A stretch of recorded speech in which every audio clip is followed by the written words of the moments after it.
Information வந்திருக்கு. அப்படியா? ஐயோ, நானும் வரணுமே. ஆனா கடைக்கு வேற போயாகணுமே. ஆமா, பிரேமங்கள் வந்ததை பத்தி சௌந்தர்யா கிட்ட சொல்லிட்டீங்களா? அதெல்லாம் அவங்க சொல்லிப்பாங்க. ஆமா மேகா, உன் ப்ரோக்ராம் எப்படி இருக்கு? நோ ப்ராப்ளம் கா, கோயிங் ஆன் வெல். இன்னைக்கு கூட ஹியூமன் மென்டாலிட்டி பத்தி ஒரு ப்ரோக்ராம் பண்ண போறேன். சரி மேகா, நம்ம கிளம்பலாமா? ஷூர், கிளம்பலாம். நான் உன்னை ரேடியோ ஸ்டேஷன்ல வந்து பாக்குறேன். ஓகே. ஏய், என்ன வந்து காஃபி கூட சாப்பிடல? அதுக்குள்ள பரவாயில்லக்கா, நீதான் பிஸியா இருக்கியே. குழந்தைங்களை ரெடி பண்ணி அவங்க தாத்தா வீட்டுக்கு அனுப்பி வை. அதெல்லாம் நாங்க இன்னொரு நாளைக்கு வரோம். அதெல்லாம் ஒண்ணு இல்ல, ஒரு 5 நிமிஷம் வெயிட் பண்ணுங்க. இல்லன்னா ஒண்ணு பண்ணு, இந்த பக்கம் பின்னி விடு, நான் இது வரேன்.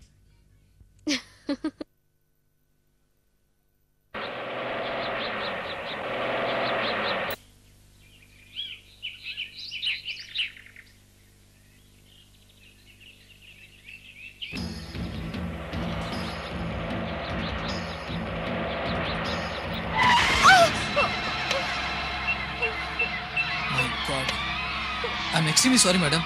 அடி என்ன ரொம்ப பலமா பட்டுச்சுங்களா? ரத்தம் வருதா பாருங்க.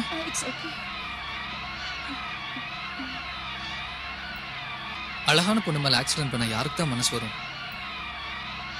One second.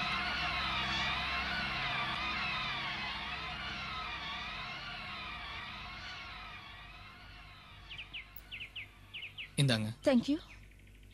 ஐயோ என்னங்க கால ரத்தம் வருது? ஒண்ணுமே இல்லைன்னு சொல்லிட்டீங்க. It's okay. நான் கொஞ்சம் அவசரமா வெளியே போயிட்டு இருக்கேன். இஃப் யூ டோன்ட் மைண்ட் பக்கத்துல ஹாஸ்பிட்டல்ல போய் என்னன்னு பாத்துடுங்க. கை செலவுக்கு பணம் வச்சுக்கோங்க. It's okay. ஏன் துப்பட்டாவை அவ்வளவு தூரம் போய் எடுத்துட்டு வந்தீங்கல்ல, அதுக்கு கூலியா நீங்களே வச்சுக்கோங்க. I am sorry madam. நான் பணம் கொடுத்ததை நீங்க தப்பா எடுத்துட்டீங்க. I am extremely sorry. One second madam, please excuse me. நான் வேணா உங்களை ட்ராப் பண்ணிட்டுமா? இவ்ளோ காஸ்ட்லியான டாக்ஸிக்கு என்கிட்ட பணம் இல்ல. Madam please excuse me. நீங்க என்ன தப்பா எடுத்துட்டீங்கன்னு நினைக்கிறேன். உங்ககிட்ட எந்த தப்பான எண்ணத்துலயும் பணம் கொடுக்கல. உங்களை டிராப் பண்ணாதான் எனக்கு மனசு கொஞ்சம் நிம்மதியா இருக்கும். இல்லைன்னா அது நாள் பூரா நான் உறுத்திட்டே இருக்கு மேடம். இது வரைக்கும் நான் எந்த பாவம் செஞ்சதில்லை. அததான் உண்மை. என்னை பாவியாக்கிடாதீங்க. உங்ககிட்ட பணம் கொடுத்ததுக்காக நான் மறுபடியும் மன்னிப்பு கேட்டுக்கிறேன். ப்ளீஸ்.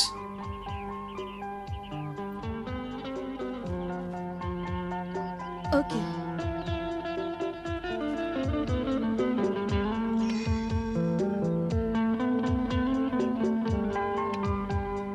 ஆளும் அழகா இருக்கா, பேச்சுல போய் தெரியல. மன்னிப்பு கேக்குறப்ப இன்னும் அழகா இருக்கா.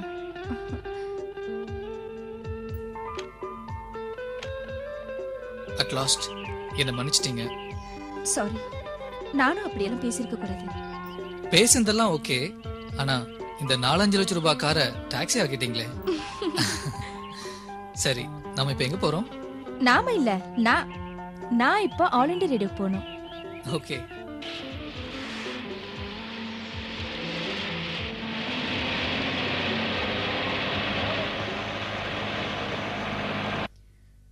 சார், ஒரு மானிட்டர் பார்க்கலாமா? ஓகே. இந்த நாட்டின் முதுகெலும்பு இளைஞர்கள் தான். எதிர்கால இந்தியா இளைஞர்கள் கையில். Okay sir.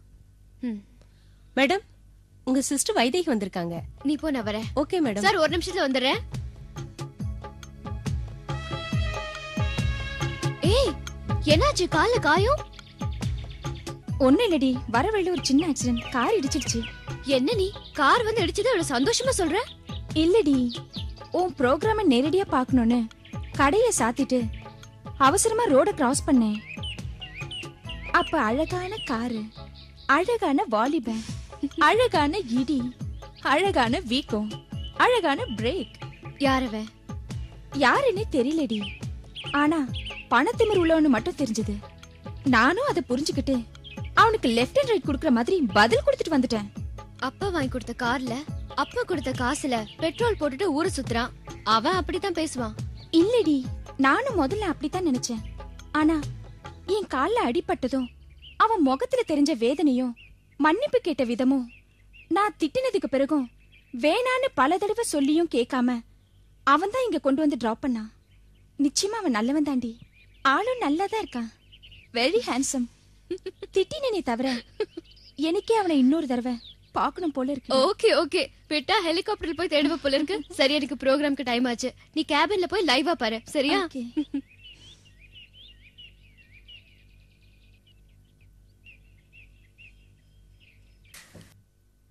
நான் ரெடி சார், ஸ்டார்ட் பண்ணலாமா?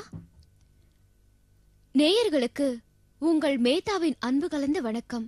இந்த நிகழ்ச்சி வெற்றி பெற்றதற்கு காரணம் ரசிகர்களாகிய நீங்கள்தான். அதற்கு என் நன்றி.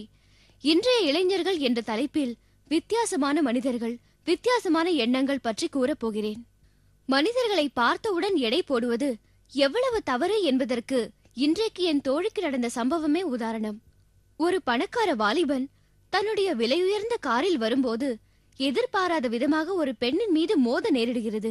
இவளிடம் அவன் மன்னிப்பு கேட்க, பரவாயில்லைங்க, தப்பு ஏன் பேர்லதான், ரோட கிராஸ் பண்ணும்போது நான் தான் பார்த்து வந்திருக்கணும்.